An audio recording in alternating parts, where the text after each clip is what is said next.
Today I played in Season 2, Week 1 of the Master Circuit series, and we were so close to having a legendary run. I was featured 3 times, and I will share all of those with you after the deck list. I finished the first 5 rounds undefeated, and then I lost to Maxx C in rounds 6 and 8. Maybe I should have played more into Maxx C, but unlike Adamancipator with Block Dragon, I wasn't confident that I could build a board strong enough if they have access to their whole deck. Originally, I was planning to bring a blind second Spright deck, but then on the last day of testing, I wasn't really winning my duels against Zeke, Hex, and Jay. So in an hour before deck submission, we built this. It has it all. The frogs, the nimbles, the Melfies, the Fenrir, and even thrust into talent or dimensional barrier. If you are wondering specifically about the Beaver limit, I think you should check out the commentary on round 7. You will find that I played under the worst case scenario, and it did not end well. For week 2, I am really considering playing Labyrinth Stun since 2 of the Master Duel World's finalists played it today and they both made it to the top 16. This week was casted by MBT and Nimnim. They are the 2 that got me inspired to get back into Yu-Gi-Oh! And make content after I saw the Progression Series Season 1. So even though we went 5-0 and then 0-3, it was all worth it since I was able to do well enough for them to feature me 3 times. And when you think about it, that's all that really matters. I hope you enjoyed my tournament replays. Until next time. We've got meepsquared and Sveti, and they are playing Kashtira and Spright. Oh, Spright. Curious to see how Spright has developed after the new ban list. Obviously, Nimble Beaver going to 1. Huge detriment to the deck, but I've seen some other tech cards pop up in its place, so I'm curious to see what whoever's playing Spright is on. I'm curious, did we see anything about Gishki? Maybe Gishki Spright, something with Elf still legal. Yeah, I would be excited. Oh, there's Maxx C. I would be excited to see if Gishki is something people are experimenting with, just because while we never played it in the TCG, that was mostly the result of the fact that it really needs Elf. It needs Elf like nobody's business. And we've got Elf. Oh, nice deck. Ooh, Pathfinder yeah. Ash Blossom, we will be passing. Gonna put the Caird out to negate one of those cards that we already are aware of. Book of Moon. Book of Moon. Okay, that's fine. We'll let it go. All right! No, Kashtira, baby! Best deck of the format! Quickest game of the Master Circuit series. We will be seeing a Spright player, the Spright player that we already took a look at a little earlier, meepsquared. And they're going to be playing against War, who is playing Runick Naturia. Ooh, I'm a big fan of that deck. I like that deck a lot. I also like the Archfiend board again. Take a look. Oh, yeah, that's what you like to see. Spright player going first leads Red and Ronin Totem into Gigantic Spright. We're going to be activating the effect of Gigantic Spright, summoning a Spright Blue, then activating the effect of the Spright Blue in order to grab from deck to hand. Whoa, that's a nice jet. Whoa, that's a shiny jet right there. Nice royal rare Spright jet. Going to be able to pick up the Smashers from deck here. We'll go for a Link 2. Here's a card that, I mean, I really honestly feel like it's shocking that it's still legal at 3 copies even. Spright Elf? Yeah, I think so too, but I think like all the other hits that have been hit adjacent to it, the blues and the jets all going to different numbers, has somehow been able to keep it alive. I think it's cool because, like I said, we get to see some unique deck lists come out that we maybe wouldn't see in TCG land. Not seeing exactly Sunfish what you want as to be the go-to signing. for Sprine. Yeah, we're seeing Sunfish as the go-to nimble now for Sprine. Able to pick up Caddy from deck here. Looks like a pretty standard Spright board to me. How do you feel about Nimble Sunfish? What do you think of that Nimble Sunfish? You think it's good enough to still make Spright like would you still be playing the Nimble package in your deck if you were a Spright duelist? I was gonna say I think it has Nimble in its name. I personally probably wouldn't. But you know, you can't deny that Nimble Sunfish does have a lot of really positive synergy with Ninja Mosquito. It's a great way to set up OTKs. I get it. I just think that maybe it's time to start looking elsewhere for 2s. Pretty average Spright board though. Yep. Caddy, Melfi of the Forest, Elf. This looks about standard. And if you're the Runick player, this is a board you are prepared to beat. We're going to begin with the Spelling to Summon. Oh, no. Ooh. Maxx C. That's never what you want to see. Yeah, obviously when you're going second, it's not the easiest thing to clear. And this is rough. Doing it in main phase means that in a position where War even had a Called by the Grave, we could have dodged it by using the effect of the elf to bring it from the graveyard before it can get banished and negated. So we'll just go red here as Chain Link 3, so after resolution, if we decide to invest into a Hugin, we could theoretically negate it with red, and at that point, the game is looking quite bad for our Runick pilot. Yeah. There's the discard. I mean that's best a good discard you can ask for, Sacred Tree. So if this Hugin gets negated, we at least still get something out of the interaction. We do know that War has a Smasher. Not War, excuse me. We do know that Meep has a Smashers in the back row, too. So if we want to let this Hugin go through, take the Fountain. We can deal with it later. But looks like we are going to commit to it, though. Yeah. What do you send here? Maybe Elf. Sprint still has utility because the Melfi of the Forest has material. I was thinking the Elf might be the move because the Elf's already really done its job. Yeah. Got back red. I think kind of puzzling over this. We are going to go for the Elf here, and that allows us to, if we so desire, pop the Hugin. There's a scenario where you maybe want to keep it around so they can't fire another one and trigger it, but I mean, it's pretty tantalizing. Yeah, I think asking them if they want to do it, they're going to take it. Yeah, they're under Maxx C too, so what are you going to do? You really want to activate another Runick card and then try for Hugin again? All right, so we get to chain block the Sacred Tree, which is, I guess, something. I imagine we'll be grabbing Camelus here if we don't have it already, Mole Cricket or something. Blessing. Looks like we have everything already. Summon Mole Cricket would look so strong here if we weren't staring down a board and we were under Maxx C. Oh, hold up. Right, we have the Talents. Talents to Just going to see if we can find more outs. Yeah, I was going to say, Talents take Melfi of the Forest is looking pretty gnarly, but... It is. It does look pretty good. It would force out everything but the Caddy if we threaten battle. Our hand must be quite bad. All right, Camelus time. Summon Camilla. Time to see if we also have a copy of Imperm set. Chain Link 2 Caddy. I imagine no response. Oh, chat's correct. We led Runick Dispelling. Whoopsie. So Camilla can actually... don't know if it does too much. It can dump a Mole Cricket here, and then because Penny's going to summon again, we can trigger the Camilla again to get back that Mole Cricket. Going it for looks the like that's Sacred not Tree the line instead. we're going for. And that's going to be met by Melfi of the Forest. That'll negate the effects of the Camillus while it's on field, which I believe prevents you from using its effect to mill rather than tribute, right? Yep. That sucks. This is not looking like a good spot. No, it's rough. Looking great. I'm trying to map it out in my head. Double summon, Cosmic Cyclone winning the 50-50. Okay, this is a start. Slumber allows us to get a monster from our extra deck, and then, of course, Camellius is the tuner, which means that we can potentially make a synchro play. We are going to penny here. But still, with the Sprine over there, just detach, bounce back. Ooh. That's screwed out of a monster game. Maxx C on War's End, too. When did we draw that? Yeah, Must be maybe off the it was talent. like that really Oh. disciplined. Oh! All right. That's tough, bro. That's tough. That is life. So now both Maxx Cs are offline, right? I think so. Even though the one resolved already, right?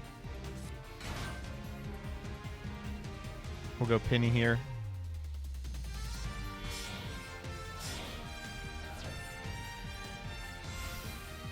All right, we're gonna make Herald. Yep. Good luck. I don't know mean, about you, Joseph. This looks like a wrap to me. Yeah.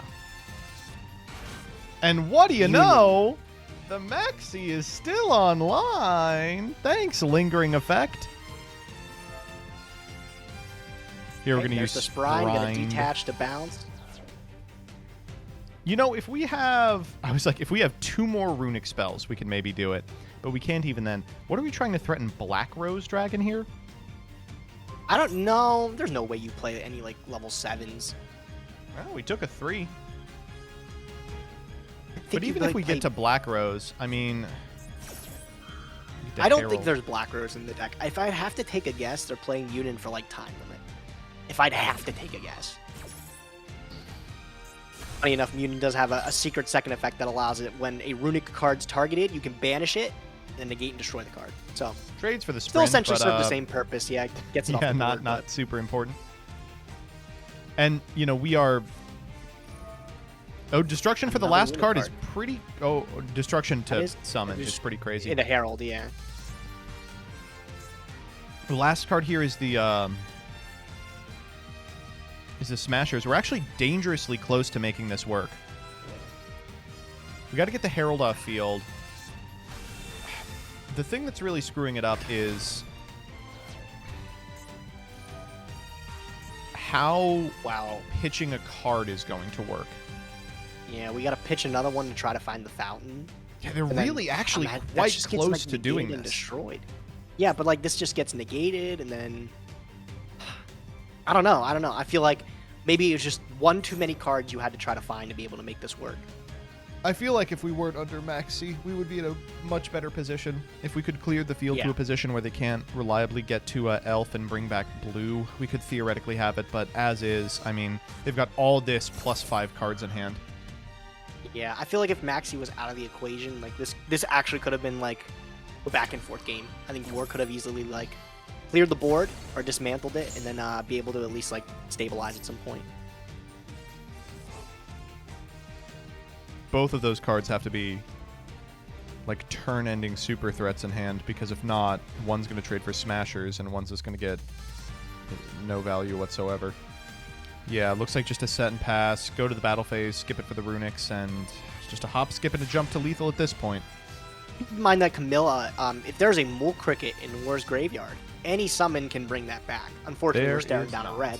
So Because the do we Mole even get there? Cricket went to the banish zone Got because we had banished to for fire it Herald, while yeah. Herald was on the field.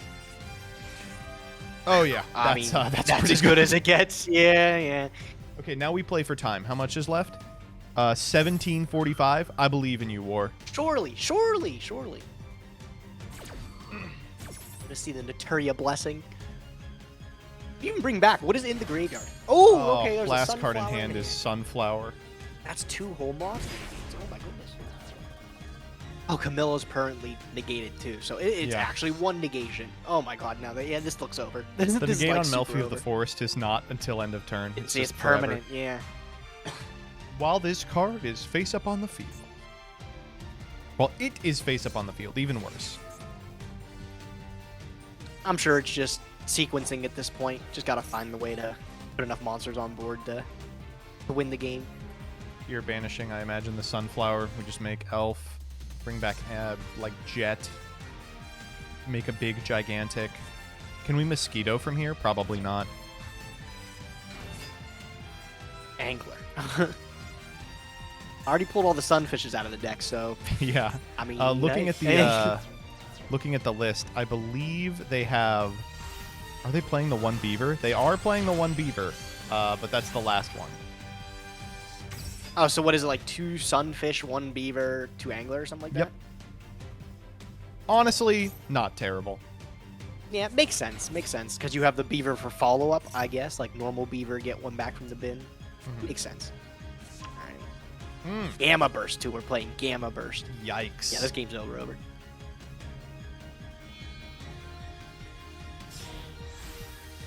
Big gigantic. Gigante. What are you summoning off this? There's really nothing I don't even left in know. deck. What's like Like a left? carrot? We've already used blue. I mean, any dudes will get it done. You just gotta Probably put just- a couple bodies on board. Yeah, that's We're a nice on the one. Swap Frog package too. Jeez. We're on 1 playing swap, all 1 the- Ronin, and we actually already have the Ronin engraved. It's crazy that they limited swap, and people were like, no, it's still good enough. Whoa, the Soul Yeah, you Sweeper. That's a weird pick. Yeah. It's not, You- I don't. Is this This lethal Camilla wasn't with even a Gamma threat Burst? at all. This is No, it's 32, 19, Need to pull, 28. like, Oh, it is with the Ronin so the totem. Ronin totem. Yeah. Okay, that'll do it. All right. Dismantled. Wow. Surprised we're still seeing Spright kicking, dude. There was a lot of doubters. I know. A lot of my chat was like, how are you gonna play Spright after the list? And I was like, I'll probably play something different. And this has proven that it's still perfectly okay. I don't know. Yeah, Fuji was talking it up. He said, listen, they have Elf. You can take... And they're going to be playing against meepsquared, who we have also watched playing Spright, one of the last remaining Spright duelists in the format. So I'm super excited to see how these two individuals go at it. And I'll just take you over right now. Yeah. Curious to see if we'll see some more sunfishes from this the Spright player. This is the individual on Sunfish. So, yes, I would hazard a guess that we will be seeing them. I missed a letter in their name here. That's all right. Doesn't matter. There we go. Set 3 from Meep. We'll pass it over. And we'll open with Dragon Ravine from Gary. Not really what you want to see in Spright. Ash Blossom coming down on the Dragon Ravine, I guess hoping that it's a weak hand. No, it's about as strong as it could possibly be. Doesn't look weak at all. Yeah, it does not look weak at all. Like you said, that's not what you want to see from Spright. We might be able to see full combo from Gary here. Yeah, I imagine this is the end of the game. Yeah. These back row better be flame. They better be fuego. Wyver Burster into Gary, Collapse Gary Serpent. just makes ruler with the gamma and the driver. Like, there's so much you could do with that. I'm so like locked into just making Omega, but there's actually so many more options you have now with like Chaos Ruler in the format. All right, so let me ask you. Do you think it's okay that these cards are not at 1 in Master Duel? Which cards particularly? The Chaos Dragons. No, I think those cards are super strong. I'm a hater. I think it's surprising that they're both at 3. I'm a hater as well, but I can't really elucidate why. Really, people seem to be cutting them down to 1 or 2 copies apiece, and they're doing fine. That's fair. I just think the cards are unbelievable. I think they're at 1 at the TCG for a reason. All right, looks like we're going to take as few steps as possible to make it to the end of this game. We're going to go Unicorn, I imagine, spinning the back row. Then we can reborn this Chaos Ruler. And then we can banish for the White Dragon Wyver Burster, make access code, and bing, bang, boom. That's 8,300 points of damage. Yeah. Let's see you next time. meepsquared, what are we working with? What is this last back row? Please let it be something crazy. I don't even know what it could be. Imperm doesn't do anything here. Another Imperm. Awesome.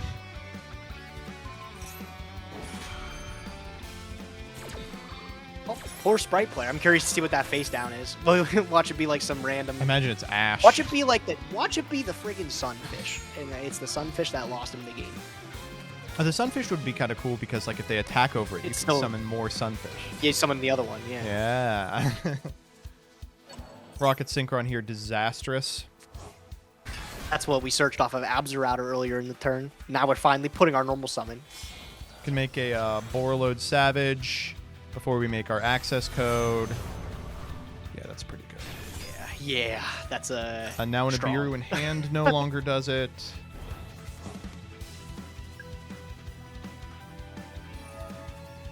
And now comes the boy. Back. I'm going to banish a Light in the Dark. Speaking of cards that probably shouldn't be legal, this one.